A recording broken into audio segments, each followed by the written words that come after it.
JamesAllen.com is the online destination to easily design a customized engagement ring and save up to 50% compared to traditional stores. You pick a diamond, whether it's lab-created or earth-created, James Allen has over 200,000 conflict-free stones. Then you pick your ring setting and metal. And if you need some help, they have real-time diamond consultations available, where an expert can walk you through it all. Get 25% off your order at JamesAllen.com, code podcast. That's JamesAllen.com, code podcast.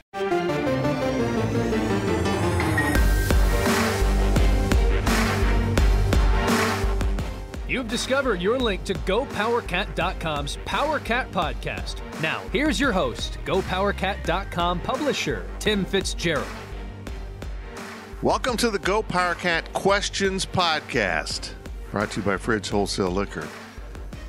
This is our second attempt at this. For some reason, the recordings of Tuesday failed. So it's just Zach and I this morning because young Ryan Gilbert is getting an education. One he needs, may I point out. One he desperately, desperately needs. I wonder if he's got a minor in pronunciation. Zach, he has problems pronouncing. That's kind of ironic what I just did. Yeah. Pronouncing some things. Major in hot takes and a minor in pronunciations. I like it. I like it. So it's just Zach and I rolling as a pair today. Yeah. And hopefully this works. Well, if it doesn't, you'll never know because you're not hearing this. Like I said, we're brought to you by The Fridge, but I also want to make sure you're aware that we're having a 50% off sale at GoPowerCat.com. It ends Thursday night. So make sure you roll in, take care of your 50% off, get ready for the rest of football and basketball. It'll carry you through the year at half the price. You pay for 6 months, you get 12. It's amazing. If you're not subscribing to Go PowerCat, seriously, it's probably time to do so. It's Recruiting Wednesday as we record this at Go PowerCat. Every Wednesday, Ryan Wallace and our recruiting staff load the site with recruiting analysis and scoop. And it's not the only day we cover recruiting, but it is a primary day of recruiting at GoPowerCat.com. Are you getting that from your news source? I bet not. Sign up at GoPowerCat.com. Part of the 24/7 Sports Network, 50% off. And if that's too much commitment, $1 for your first month, and go give us a test drive. Well, I miss Ryan. It's odd to be just the two of us. Yeah. And you're a groggy bear. So we are going to do our best to plunge into this and make some magic here. Make sure you plunge into The Fridge, our sponsor, and also stop by Tanner's in the High-Low when you're in Manhattan. If you're coming to town anytime soon, get in there, support your local businesses, whether it's The Fridge, Tanner's, High-Low, another business you may like, or even GoPowerCat.com. Make sure you support local businesses. It is tough sledding right now in this economy. Zach, I'm uncertain about everything right now because when you have two recordings fail, you wonder if it's you, the actual device, the card, we're using a different card today, or just maybe COVID. Can I blame coronavirus on the recording? I don't know if your recording device can catch it or emit it and transmit it. Because I'd be worried that you're not wearing a mask right now if it could. There's a lot of rules. It's hard for me to follow along. But we'll hope this records. Let's get going. Now here's Zach with your questions from Wabash Station. This is going to be him and I going back and forth for 40 minutes. Woo. From Jedediah, is Farmageddon a real rivalry? And do Iowa State fans see the K-State football program as something Iowa State's program could be one day when it grows up? Zach, I'll actually let you start because you had some really good points with this. So we talked about this last week, Jedediah. So if you haven't listened to the podcast or anybody, I had a pretty lengthy rant about Farmageddon and what I think, if it's a real rivalry or not. But the second point and the second question here is really good because I think that part of it is Iowa State sees it as a rivalry because K-State is a program that is within the realm of them being able to attain.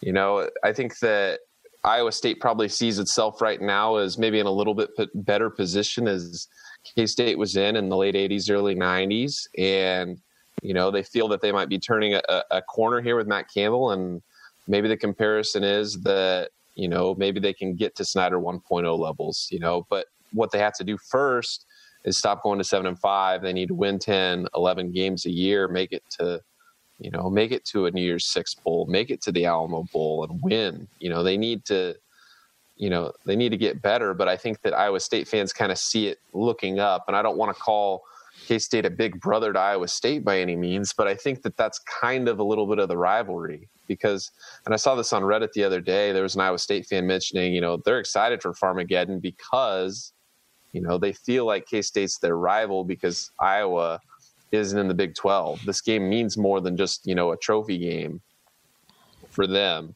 and really for K-State because it's just where the two programs are at right now.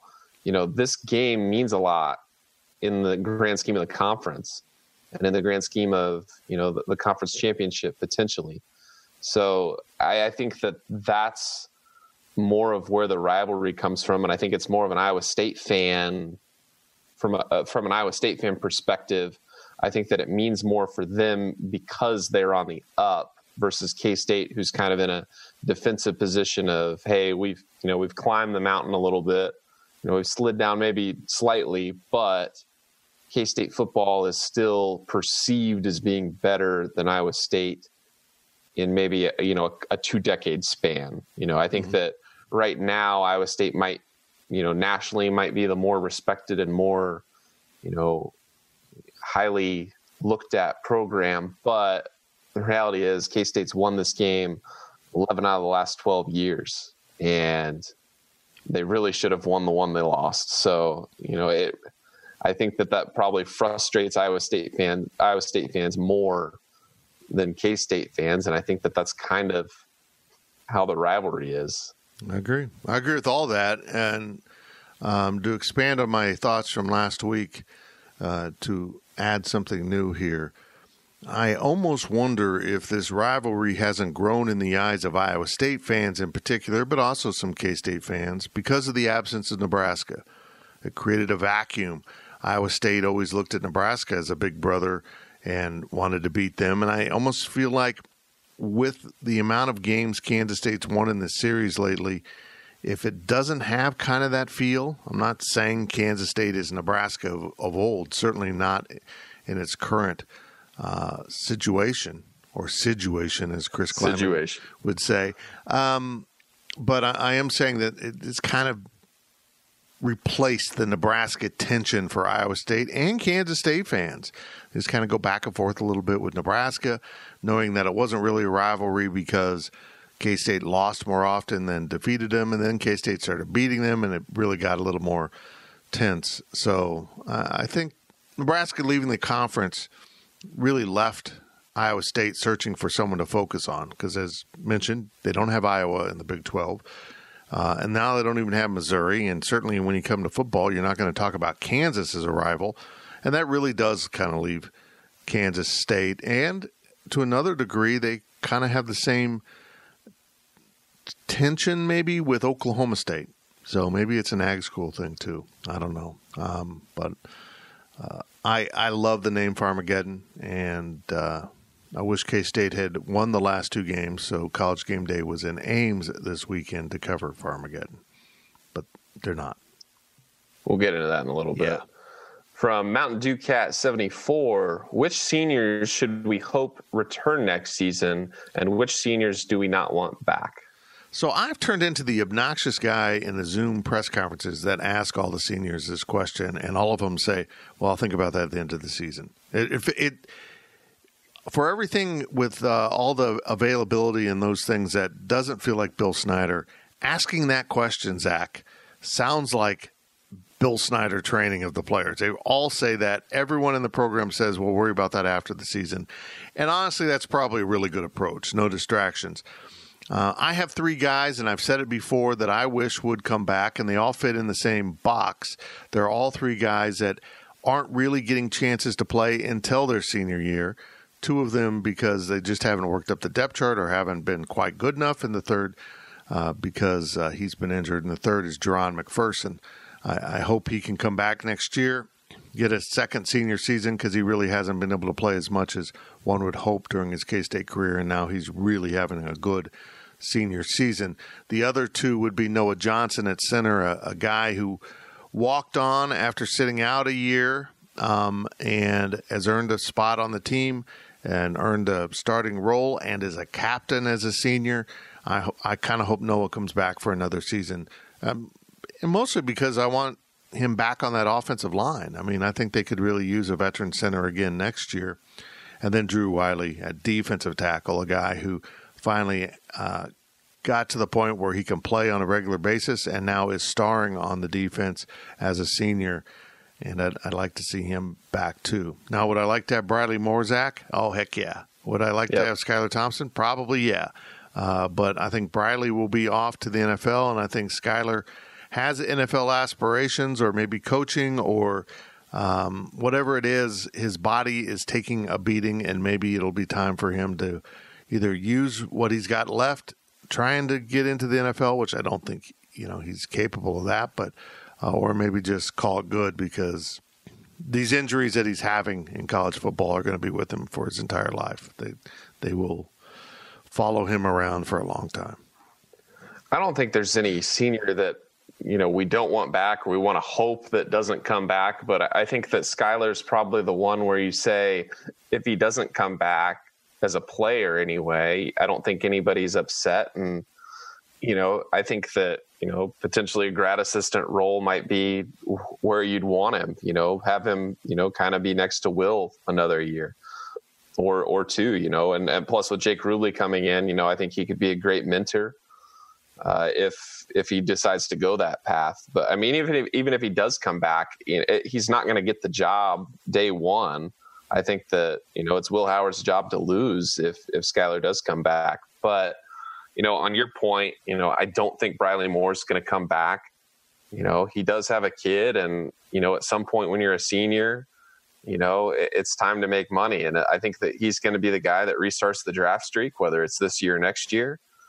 But, I think that at some point it becomes more about life than it does about college football. And I absolutely wouldn't blame Bradley Moore for going to the NFL right now. I think he's a good player. A couple guys that I'd like to see back would be the linebackers, Justin Hughes, Elijah Sullivan, get them walkers and have them run around on the field with them. But, they're 2 guys, they're 2 veterans. Elijah Sullivan hasn't had an amazing year, but he hasn't done anything bad. He's just been solid. He's just kind of a quiet guy. He's out there on the field making plays. But, this defense, as we've seen throughout the year, lots of guys have stepped up. The cornerbacks, Echo Boydo, Justin Gardner, TJ Smith in the secondary when he was healthy. This defense has been really impressive. And I think that, those guys stepping up, those freshmen and younger players stepping up, I think that Justin Hughes and Elijah Sullivan being so good and so, much older and smarter and, they've had the experience, I think that helps the other guys. So I think it plays off to everyone else. And that's another reason why I'd want Noah Johnson to come back. I think that having him back and paired with Will Howard again good for the offensive line, but I think even better for Will Howard, just giving him somebody consistent. He does, if he doesn't have to learn a new center next year, I think that would be beneficial for him going forward. And once he's got, a year and a half essentially under his belt, then you can bring in a new center, whoever it is. And hopefully it's a younger guy, and, you can have a 2-3 year pairing for those 2. So if Will Howard is indeed the guy, going forward. So, I think what you want as far as your returners, and I agree with you on McPherson and Wiley, just guys that, are going to kind of benefit the rest of the team more than just themselves, I guess. Yep. That's what I want to see come back. I agree wholeheartedly. It'll be interesting for all football programs because there's a layer in here of what the university can afford. Can you afford to add 10 football scholarships for a year and be at 95 instead of 85 because 10 seniors came back? And then after that, it drops back down to 85, and you still have a lot of players that should be seniors then that won't be. It's just a real mess in the program. It's just really going to cause some problems. Are they raising the limit? Has that been said at all? Yeah, they're raising the limit for 1 year. For every senior that wants to come back this next season, you can add a scholarship, but it doesn't. So it's not a uniform number across the board. It's just based on the number of seniors that want to come back. Yeah, and there's some real discussion about what universities can afford. I mean, if you're a MAC institution, I don't see you going above 85 scholarships. I mean, you're already probably losing money on football. So it's going to be very fascinating to see how universities handle this. And as I've said over and over, I mean, when you look at it, everyone, not just seniors, are getting a season back. So this year's freshmen will also be freshmen next year, and they will be freshmen in the same class as the 2021 class, and you're going to have an enormous bubble class there that'll really clog up the scholarship count for a long time passing through the program. So, I mean, even look at next season. This season's juniors, if they want to not use the season of eligibility, will be juniors next year. So you won't have many seniors next year departing the program. And that's really where the logjam begins to add up for all programs. But it'll be fascinating to watch how K-State in particular handles this. From Adam K63, is the Big 12 down a little bit this year, or have the defenses improved? I think both, Adam. I do. I forgot to call you a jackass. I jackass. Look, I think the Big 12 isn't as good. The quality isn't quite there. And I point to K-State. I mean, K-State's in contention for a spot in the Big 12 title game.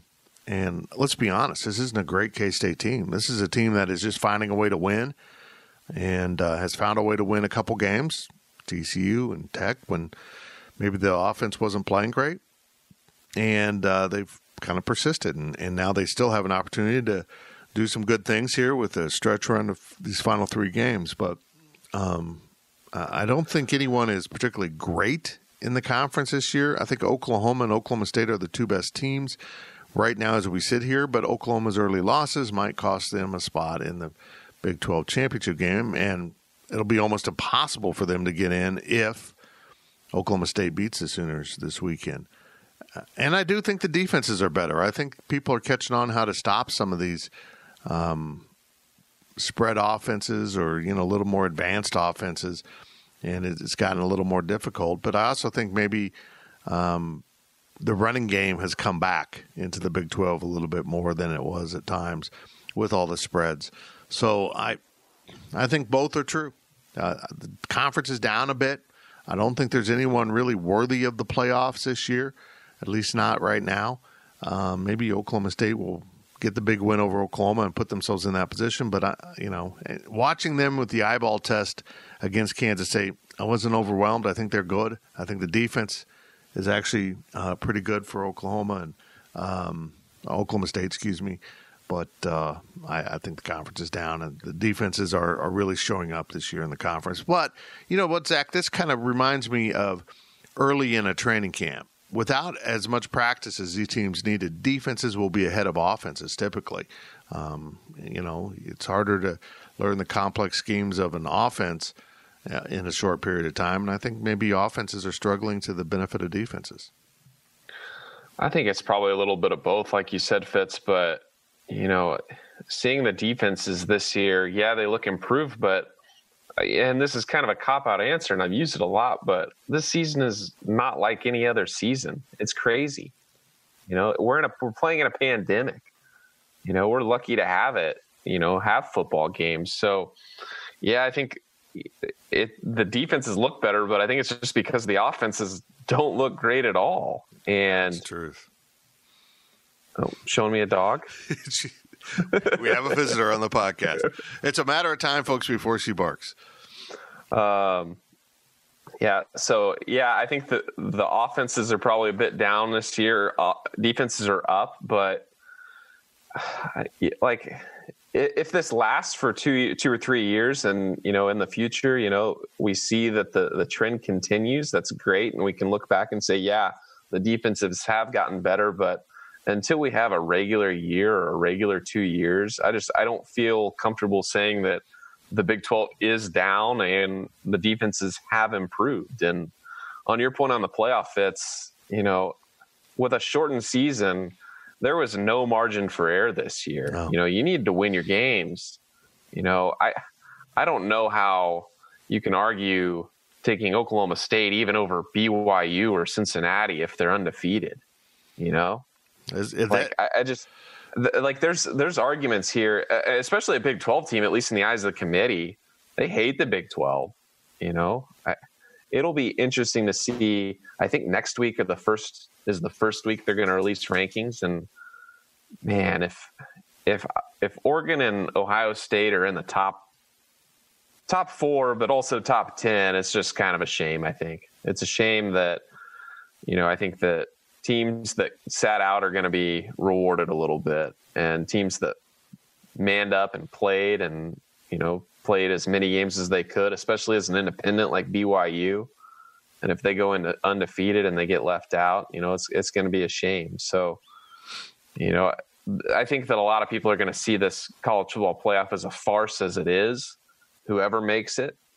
And, it's just going to be a shame that, undefeated teams are going to be left out, I think. Absolutely will be. And I think they will both be left out. Although now the question arises, will BYU be undefeated? Because the Pac-12 just announced this morning, here's a little added bonus that you wouldn't have gotten in yesterday's recording of the podcast, that the Pac-12 member institutions can reschedule, postponed, or canceled games with non-conference opponents. And I think that was directed towards maybe getting BYU some of those games they have no Power 5 games this season because of the scheduling problem. Wouldn't have been that problem if they'd played in the Big 12 like someone wanted, but now they're rolling through a schedule. It's clearly they're at an advantage playing, lesser programs. You got Liberty out there too. That is rolling. I don't know what Coastal Carolina. It's really a shame. I almost feel like those 4 should have their own damn playoff and go for it. But hopefully BYU will FCS. Yeah, BYU will get in a game against a Power 5 opponent by rescheduling with a Pac-12 team. We'll see. We'll find out. But I like Cincinnati and BYU a lot, and this is why I wish we had an 18 playoff. I mean, I wish we didn't have this dispute. If you're the champion of one of the Power 5s, you are in. If you are the best of the non-Power 5s and you meet certain thresholds, which both these teams will, you're in. And then you have 2 at-large bids, which they could use, another at-large bid for Cincinnati, BYU. We'll see. I wish they would expand, but they won't do it. They won't do it for one reason. They know it'll help. They know it'll work. They know it'll add another game to the season for the best teams. Oh, well, I don't even know what to say anymore. It's really not about the fans or anything at this point, but I think an 18 playoff solves a lot of issues that I knew 4 teams wouldn't solve. But here we are. Now they really need it in this pandemic because you're not getting enough looks at teams. And I don't know what the committee's going to do. I think we're going to have a column from one of our voices at GoPowerCat.com, one of our subscribers, that will come out maybe Thursday or Friday about all of this. I don't know how the committee's going to handle 7-0 Oregon as opposed to 9-1 Oklahoma State. I don't know how you measure those things, and let alone then add in BYU, which is clearly a good team, but not playing very many quality opponents. I don't know how they're going to pick 4. I think they're just going to fall back on their Clemson, Ohio State, Notre Dame, and whoever else they want. Florida, Texas A&M, or Oregon if they're undefeated. If Oregon's 7-0, they'll get in. If I'm just pulling a team out, I don't even know the Pac-12 standings. Cal is 7-0, they wouldn't get in.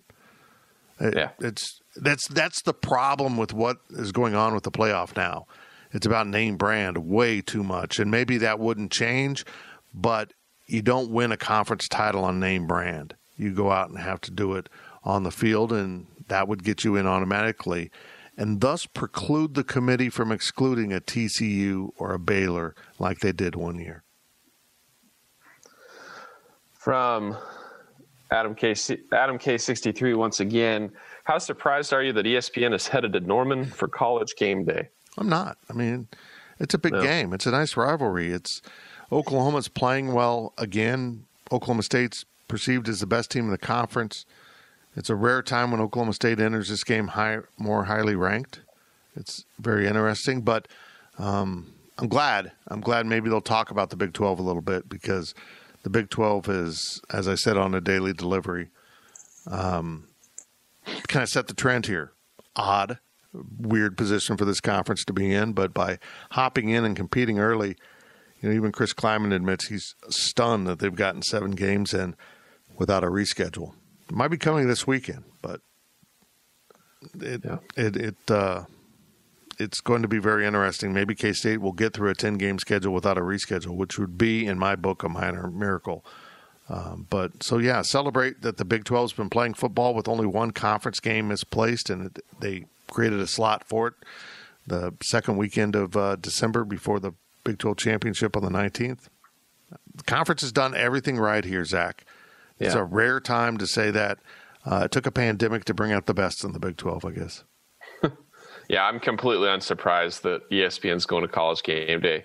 Going to Norman for College Game Day. ESPN has been very fair to the Big 12 from the standpoint of they will make it to the Big 12 at least once in a season. It might be Bedlam and it might be the Red River Shootout, but those are the 2 games that ESPN has circled on their calendar saying, hey, if the Big 12's not going to have any other games that we could go to, at least we can go to one of these. So, since they are a television partner of the Big 12 Conference, I don't know if there's any sort of obligation for them to actually come to a campus once a year, come to a game once a year. But, it makes sense for them. They're invested in it. They need to make an appearance at some point. So, and they've been good about coming at least once a year to a game. So, I'm unsurprised just because this is probably the last marquee game on the schedule for them to actually make an appearance at. Because, if they don't come this weekend, where are they going to go? They're not going to go to K-State, Texas on December 5th.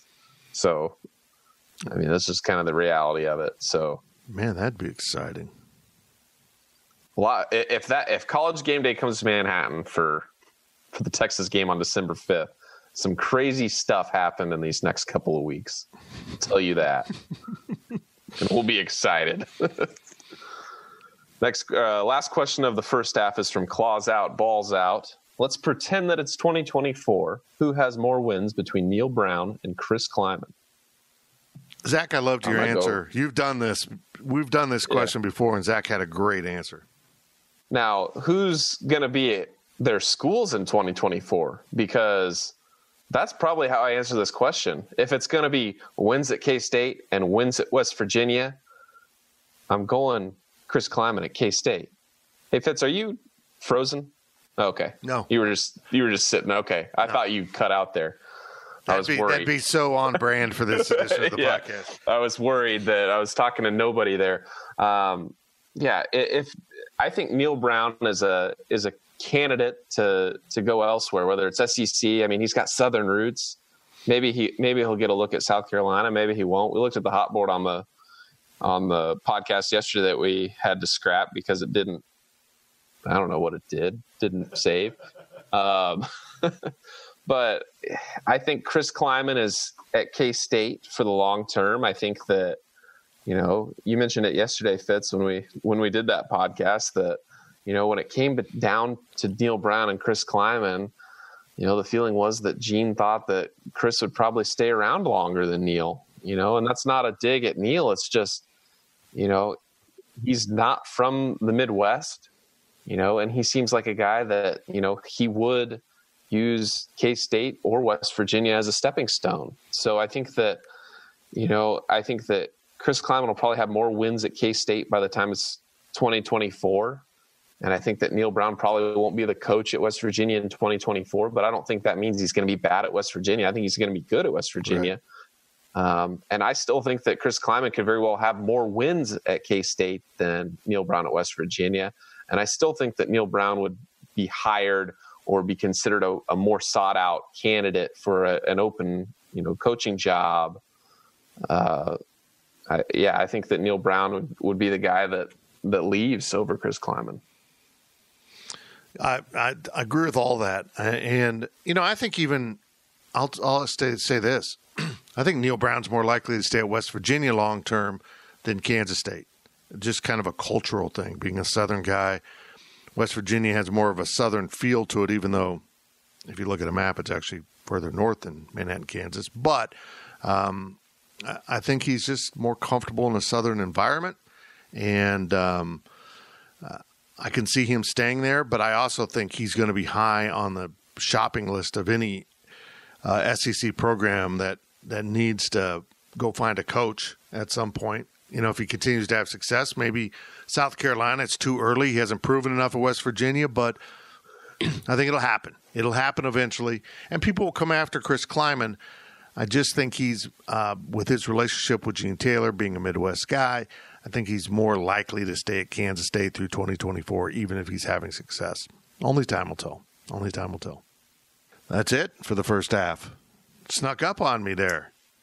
And now Zach was wondering if I had frozen a little bit ago, but no, I was actually on Amazon shopping looking for a new recording device, just in case I hit stop here and this doesn't work. But if you're hearing this, it worked. The PowerCat Podcast will be right back. Ryan Reynolds here from Mint Mobile. With the price of just about everything going up during inflation, we thought we'd bring our prices down. So to help us, we brought in a reverse auctioneer, which is apparently a thing. Mint Mobile Unlimited Premium Wireless. How to get 30, 30, bit to get 30, bit to get 20, 20, 20, bit to get 20, 20, bit to get 15, 15, 15, 15, just $15 a month? Sold! Give it a try at mintmobile.com/switch. $45 up front for 3 months plus taxes and fees. Promo rate for new customers for limited time. Unlimited more than 40 gigabytes per month. Slows full terms at mintmobile.com. Is your January looking dry? Get some lotion. Get a humidifier. And better yet, get Drizzly, the go-to app for drink delivery. With Drizzly, you can compare prices across local stores to get the best price on a huge selection of drinks perfect for dry January. Every single time. Non-alcoholic wines? Have a look. Ready-made mocktails? Grab a straw and order them up. Beer without the alcohol? Yep, take your pick. You can find all of them here, in the app, in that phone that's in your hand. Could it be any simpler? Nope, not a chance. So shop for great deals on all your dry January beverages or other drinks and get them delivered to your door or blanket fort, maybe. Download the Drizzly app or go to drizzly.com. That's DRIZLY.com. Must be 21 plus, not available in all locations. And don't forget to lotion up your elbows. They're looking a little dry.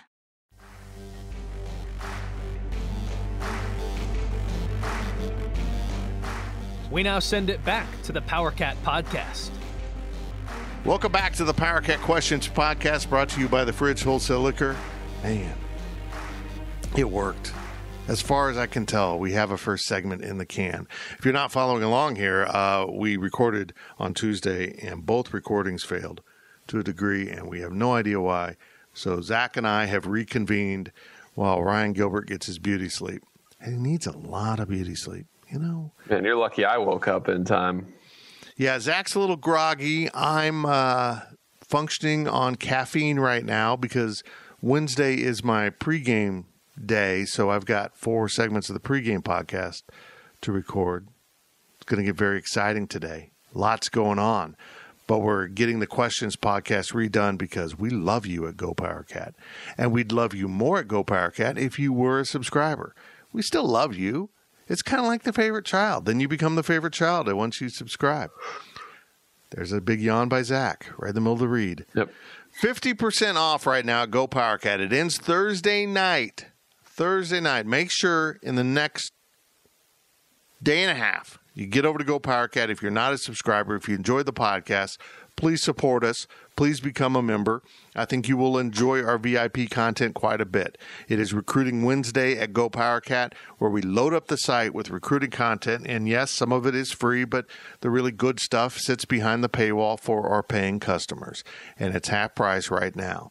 If you are a commitment phobe and don't want to get in for a whole year, $1 for your first month. That is always available at Go Power Cat. $1, 1 month, 30-day test drive. Pretty cool. You can come check us out and see what we're about. If you've never subscribed to a site like this, it is coverage different than you will get anywhere else in the media.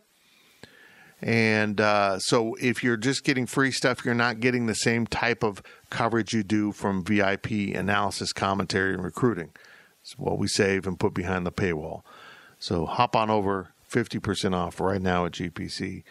We hope you join the family, the growing ranks at GoPowerCat.com. Our segment sponsors are Tanner's and the Hilo. Please support them like you support Go Power Cat and all local businesses. Oh, Zach, we made it through a segment. Brother. Woo. Let's do another one. Woo. Here's your questions from Wabash Station. From Soldier Cat, he's not new to the site, but new to the podcast, so welcome. Should I be concerned about the high number of transfers leaving the program, and why are so many players transferring out of the program? Well, it's just a year of discontent. Everything's out of sorts. I mean, COVID has made life challenging for all of us. So looking back when I was 19 years old, away from home, COVID has locked me in my apartment. All I do is football and school.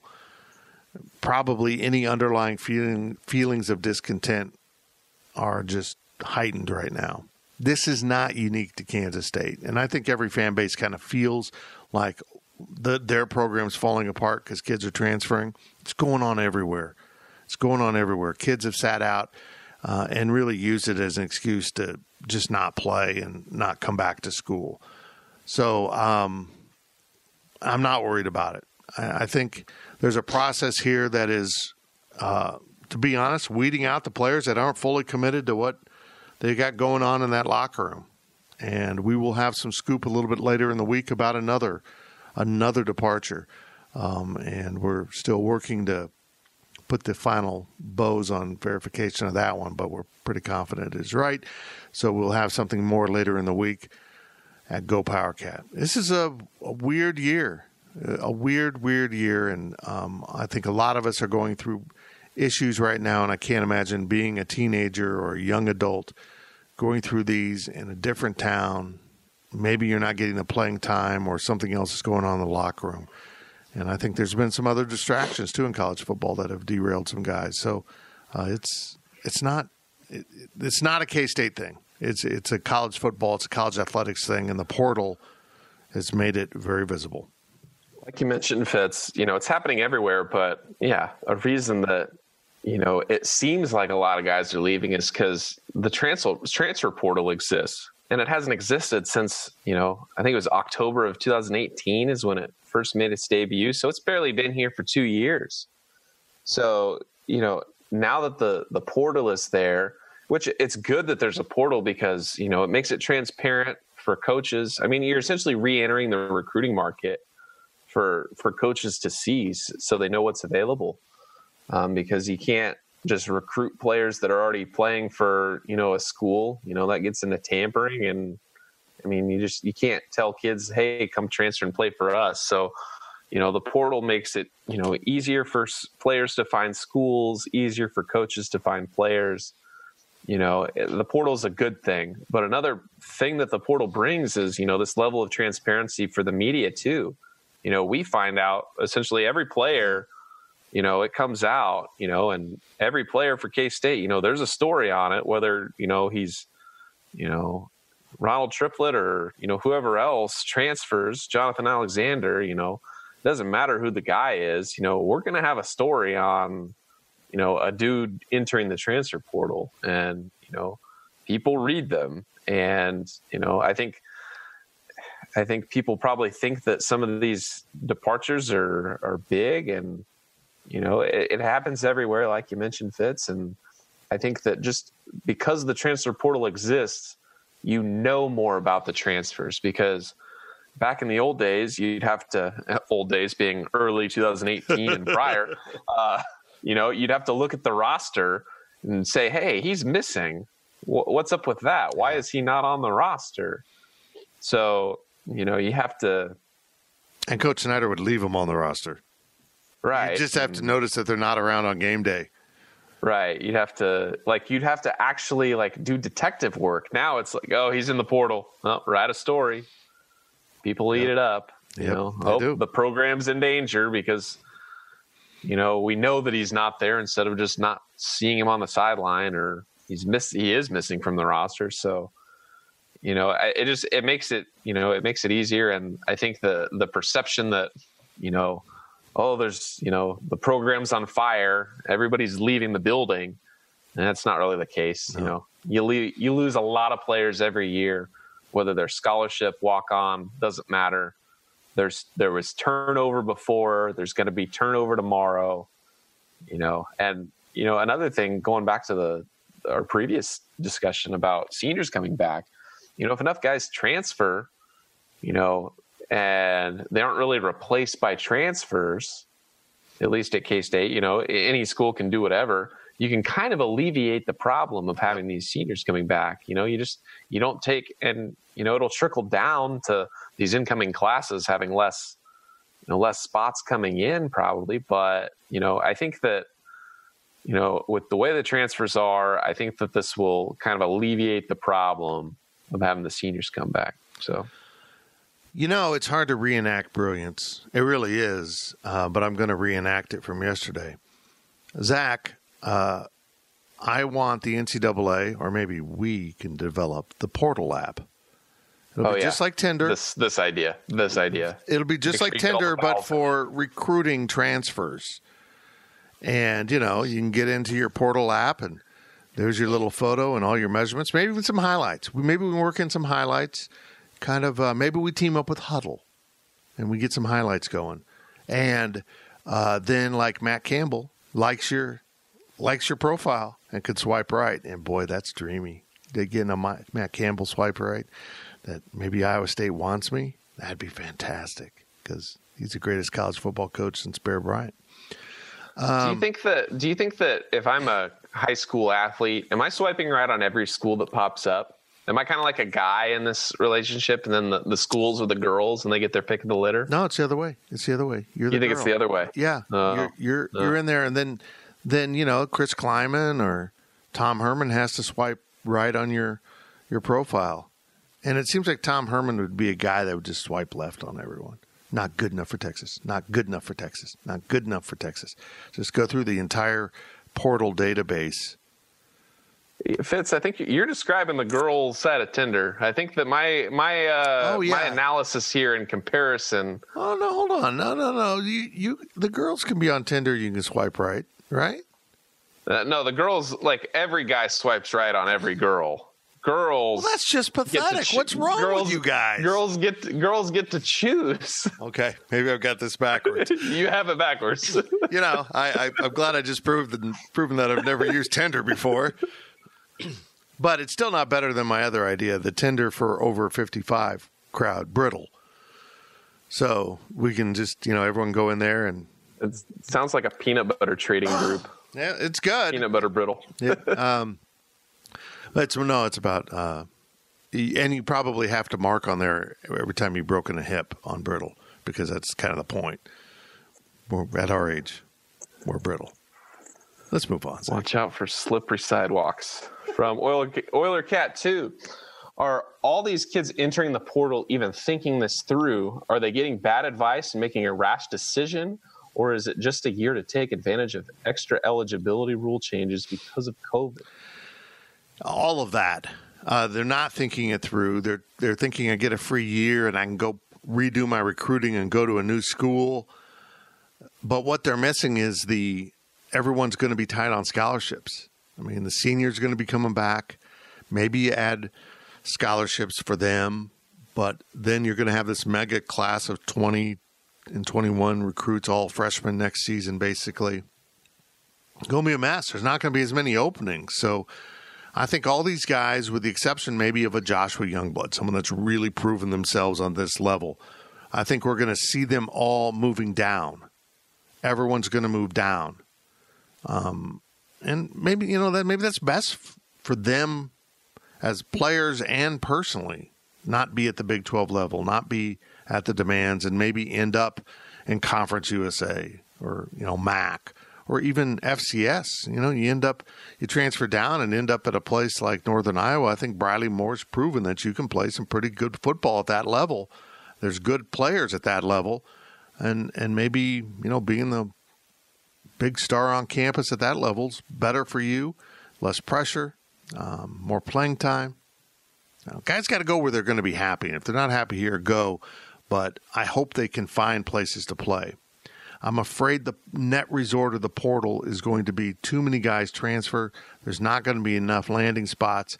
And young men that had an opportunity to get a college degree for free are going to end up without a place to play football on full scholarship like they had hoped and planned and assumed and taken for granted, because there's going to be a shortage of scholarships. And I think we're going to see, it's kind of shifting topics here, I think we're going to see the 2022 class suffer from this. There's going to be a real shortage of scholarships around the country for those 22 grads, and that's a shame. This is not their fault, and I think the NCAA is going to have to address it. But for these transfers, no, Euler. They haven't thought it through. And, they're 19, 20, 21 years old. They're not thinking much through right now either. Now, if it's middle of the season and you're a sophomore or a junior, if you've at least been around for a couple of years, I don't really mind guys leaving in the middle of the year if that's what they want to do. At least they've given it a try. But with these freshmen that are, leaving in October or early November, they've been on campus. Well, been on campus as football players for longer than 2 or 3 months, but as being a student enrolled in regular classes, I couldn't imagine transferring after 3 months. If you guys didn't know, I went to Oklahoma State my freshman year. I'm from Manhattan, and that's just kind of the thing. You get out of Manhattan for a year, and then everybody eventually ends up at K-State. But even, if looking back to October of my freshman year, there was no way I was going to transfer at that point. I mean, really, I didn't transfer until a couple weeks before I needed to make an actual call on if I wanted to go back to Stillwater or not, but over the summer. But just looking back, like before Thanksgiving, thinking about transferring, absolutely not. I mean, it's halfway through the semester basically. So, I don't get it. Football or not, you shouldn't be transferring, essentially 90 days into your college career. I mean, it's just insane to me that, they can make that decision, but they also have people in their ear supporting the decision saying, yeah, you need to leave right now from this Power 5 institution. Take your chances on going where? Where do you want to play? Do you want to try and work and play at a Power 5 level at K-State? Or really anywhere? Or do you want to go land at, Texas State or McNeese State? Or even South Florida. UCF, even if you end up in the American, that's not bad. But seriously, if you're at the Power 5 level, what are you transferring for? Unless you really miss home. But guess what? A lot of guys miss home. A lot of college students miss home. Did you? So when you were at Oklahoma State, did you have an uncle in your ear saying, "You're too good for this. You need more respect in the business college at Oklahoma State. You should go somewhere else where they value you more"? Well, considering my uncle that would be in my ear was an Oklahoma State alum, I didn't know. I don't think that'd be a case. I think he'd be more upset. But on this edition of the Questions Podcast, Zach's dirty secrets come out. An uncle went to Oklahoma State. But I went to Oklahoma State. The whole Carlson line has gone bad. No, it's the mom's side, so not Carlson. But okay. And okay. I need to add this. My dad was born in Oklahoma. since we're airing family secrets. Okay. Let's move on. Next question is also from Oiler Cat 2. What do you think of the decision for the band not to play for the Texas game? Well, it sucks. And campus is departing at Thanksgiving, so the students would have to come back. So that's part of it. But anyone who knows me knows that I love a good conspiracy theory. I love conspiracy theories. Elvis didn't die when they said he died, and the mafia killed Kennedy. Let's just start there. And I don't think this is about COVID. It's a good cover, but Zach, share the conspiracy theory. This is not, I don't actually believe this, but it's funny to think about. I think this is the Michael Jordan gambling suspension of our era. Looking back to the Oklahoma State game and the band playing during Oklahoma State's plays and Mike Gundy getting very upset, this very well could be a secret suspension. And COVID is the cover. I like it. I'm completely joking. Not a real it's just a conspiracy. I don't know. I don't actually believe this. I don't actually believe it. But if you look at how the students were going to be, they were going to be gone anyway. This was supposed to be commencement weekend. That was going to be 2 weeks before. Students were going to leave. They were going to go, take their finals remotely. No one's really supposed to be in Manhattan. I think there'll be enough people staying. Gills is going to stay, help us out with basketball. But, I think, I'm not surprised by it, just based on how the semester was planned to go. And, now that they've canceled commencement, it makes kind of some sense there. But, I don't see it as, they're worried about transmitting it at the game. And it's not really about that. It's more, hey, we have tons of people out for COVID, I wonder if they have a minimum instrument rule for certain positions to be able to play like the football team. If you lose all your clarinets, can you play? Well, you got to have the tuba section.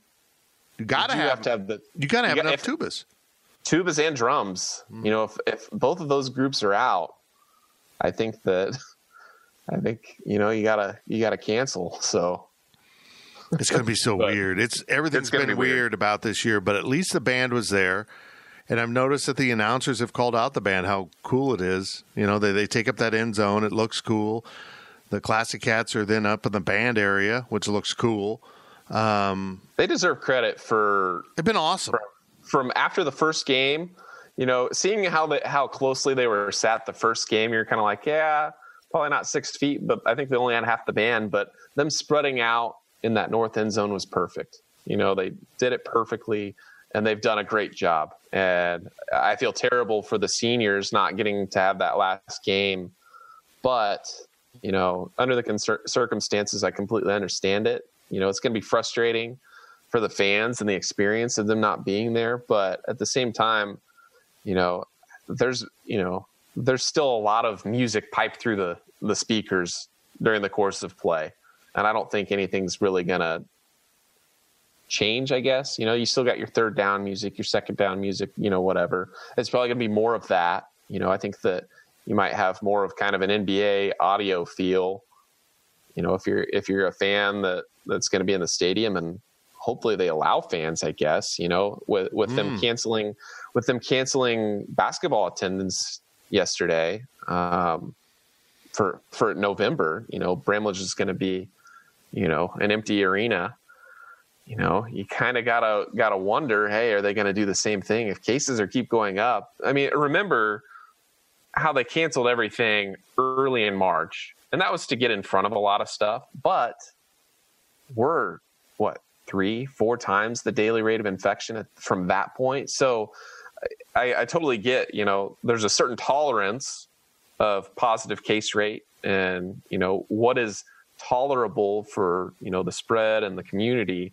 But at some point it is going to be, you're going to hit your tolerance levels where, hey, we need to stop doing stuff that we want to do like that. So I'm curious if the league or K-State I doubt it would come from K-State. It'd come from the county first, probably. Yeah.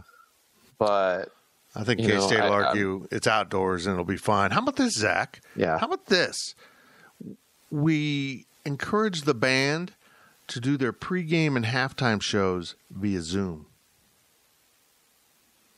That would be disastrous. But you can record it and nobody would know. If they tried playing it live, or is everybody going to play all their individual parts and somebody's going to edit it together? Well, I don't want to do either. I don't want to do either of those, Fitz. That editor is going to die. You just go insane over that computer with 300 different audio lines. But they're also, the lag on playing it all together at one time is going to be terrible too if you're trying to record that. So I'd be worried. Yeah, I don't think logistics through. I'm a dreamer. Yeah, well, I mean, I'm here to shut those down. I'm the rational one here. Yeah, that's why we work well together. From Get Out More Cat, what is the basketball season's off season been like, and how much work or practice have they gotten in compared to a normal season? And have you heard of any bright spots from the newcomers? Well, it's been weird. Everything's been weird. I mean, as Coach Weber said, they can't even get enough guys to practice with. I mean, between injuries and COVID and, someone was out for contact tracing, and COVID's going to make basketball so tough. So tough. I mean, I was surprised yesterday when he said, we've got these different guys, we got a couple people living in this apartment, a couple people living in this apartment, got one with 4. Like, at what point do you as the athletic department and you as the university say, hey, we need to get these guys single rooms somewhere on campus? They should all be in one-bedroom studio apartments. There's got to be enough rooms. There has to be. It doesn't make sense to me. Yeah, surely there are single rooms somewhere on K-State's campus, or they can find an apartment complex somewhere that has single apartments nearby. It's mind-numbing to me that they had all this time to prepare over the summer to figure out living arrangements for these guys, and they still felt the need to put them together. I mean, I'm with you. 4 guys in a house or an apartment together is just, during this pandemic, just seems completely irresponsible, because one of those guys gets it, everyone's out. All 4 are out. Yeah, it's a mess. And also, and another thing was, they haven't been healthy. They've contact tracing, COVID injuries, whatever. They had officials for the first time last week. They were able to play with some officials. They had to play 4-on-4. They couldn't even play 5-on-5, and they were just trying to get some game simulations. So,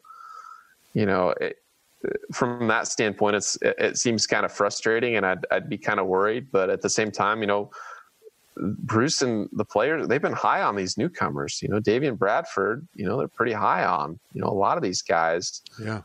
Rudy Williams yesterday, we talked to him for the first time, and he was extremely well spoken. He was great. I think, he's going to be a guy to look forward to. So, but Davian Bradford's the answer there. Yeah. I mean, Coach Weber was talking about how people, including themselves, he does things that are advanced and they didn't know he could do, even in the recruiting process. So folks, K-State apparently has at least one legitimate big man, but they've also spoken highly of Casey Ezagu. They've thought he's done some really nice things too, and they'll be able to rotate those guys through the post and have a true post on the court at almost all times. It's if they're healthy. But David Bradford's the short answer. But I mean, Nigel Pack has been really highly thought of. I mean, Selton Miguel's gotten some nice reviews. I haven't heard a bad thing about anyone that they're not as good as what we thought, that they don't belong here. I mean, maybe a couple of them are less talented, but Luke Kazubuki or whatever, you can't. I don't know. You just don't know. I mean, I feel good about this class, and while you kind of wish this would have came in 2 or 3 years ago to kind of play with, Dean, Barry, and Kamal when they were juniors and seniors. But, at the very least, this will kind of set a new foundation for the next 4 years. And hopefully at least a couple of years from now, you get at least one similar recruiting class, and you can have come 2024, you can have kind of this super season. Seems wild for me to talk about 2024 being that close, but I think that they just need probably one more recruiting class in there, probably 2 or 3 years from now, 2022, 2023, and you can have probably a decent season and a decent shot at some long-term success there. So now is the foundation. Let's see how well they can play this year, see how well they can play next year, and see if they can get some more guys that are younger that can play with these guys once they're vets. This hits at a great time for K-State, the whole pandemic thing. I mean, they're going to get this season. It's going to be weird. If they can stay healthy, they can win games. I think that's the big key for this team. Stay healthy. Don't have infections. Stay out of issues. And be able to play to your strengths, which is a lot of young bodies to throw at people. The other thing that surprised us from the press conference with Bruce Weber was the fact that the Big 12 is currently playing with the idea that the minimum threshold for competition is 6 scholarship players, which I think is unbelievably low. I mean, you've got a couple walk-ons maybe. That means if they're healthy, they might be out too. If you're down to 6 scholarship guys, maybe your walk-ons are gone. Is 6 enough really to play a game, particularly with Big 12 officials that like to foul people out? I mean, is that enough, or do you need at least 7 available players? I would think that would be, 6 scholarship, 7 available might be the better number to go with. I'd say 8 available. I think 8's probably needs to be your threshold because, 2 walk-ons is, I don't think, unreasonable to have. And, how many teams actually play only 6 players or even 7 players? You're at least getting 8 players off your bench. And even then, that's a lot of minutes for everybody. And you'd probably rather go to 9 or 10 in a normal time. But I think that 8 is probably the best safe number, I guess. You can get away with 7, I think, but I think 8 is probably enough to be somewhat safe. And even then, if you have 8 players on your bench and that's all you have, you still are probably only playing 6 guys. I'll say this. 7 people off. If you're a good basketball player, like you're the star at the Rec, you're 6'3", you can shoot the ball a little bit, you're quick, you can defend, but you weren't good enough to play major college basketball. You could have probably played, at a lower level, but you came just to be a student.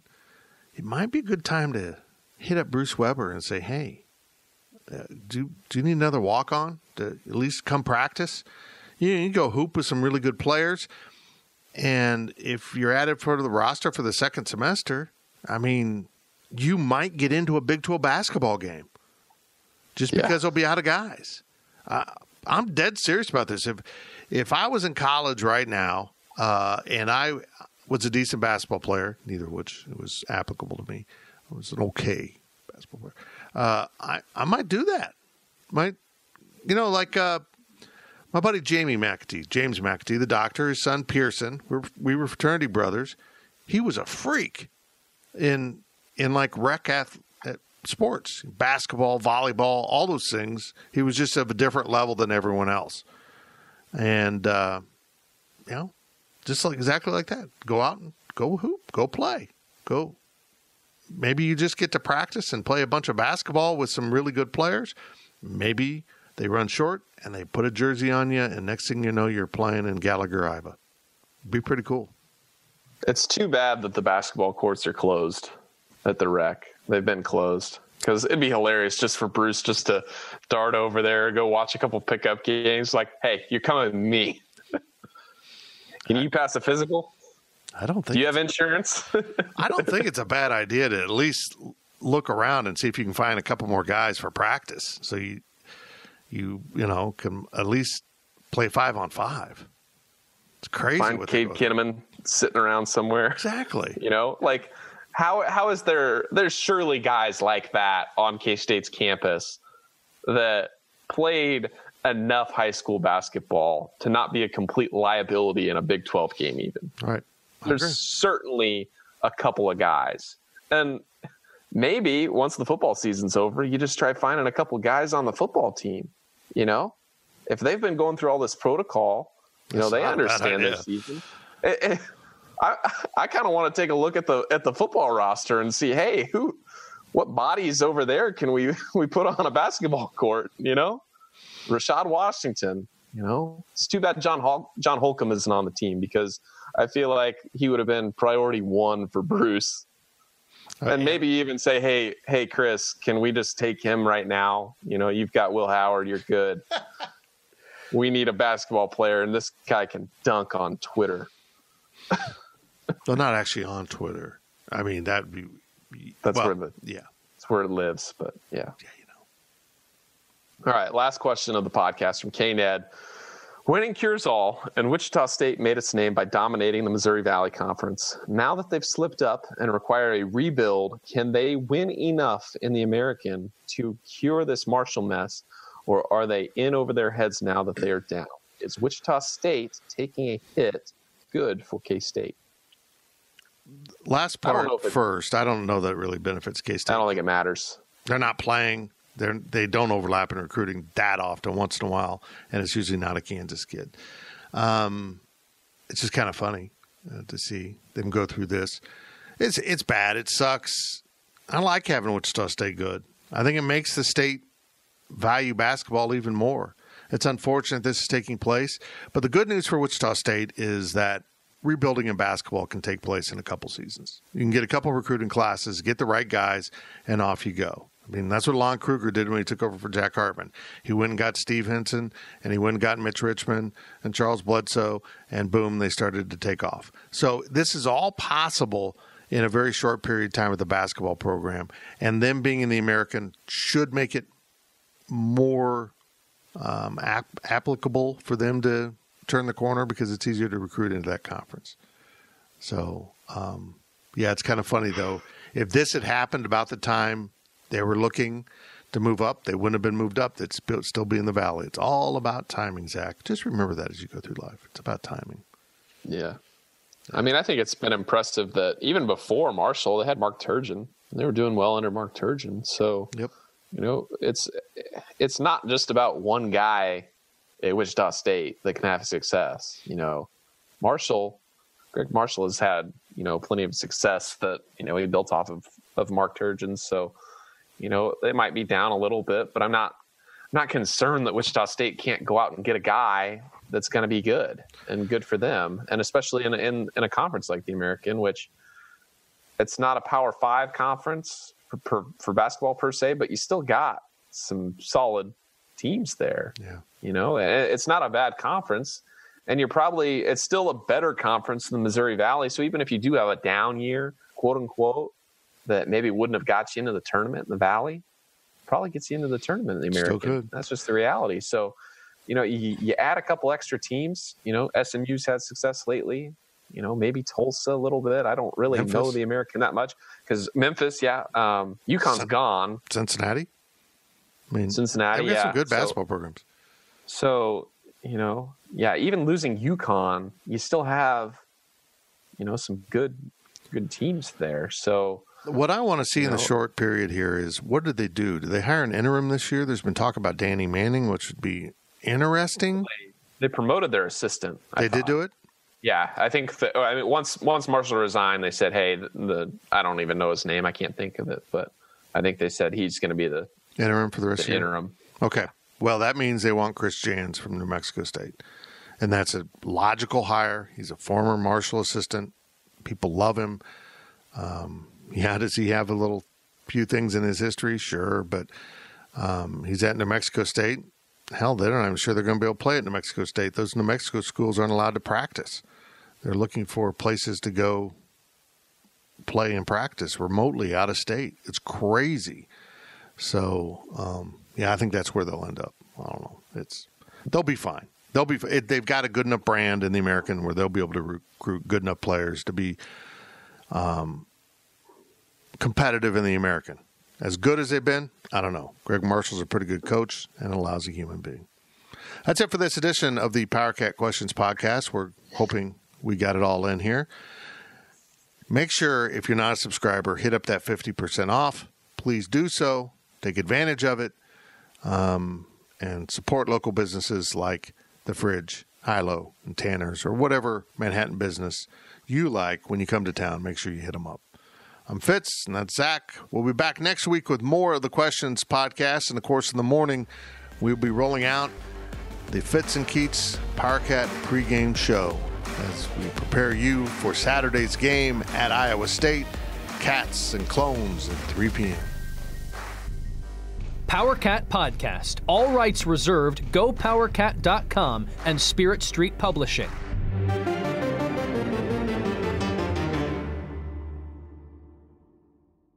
With Blue Link Plus, you can access your Hyundai Tucson Limited remotely. Doors unlocked, temperature set, lost car found.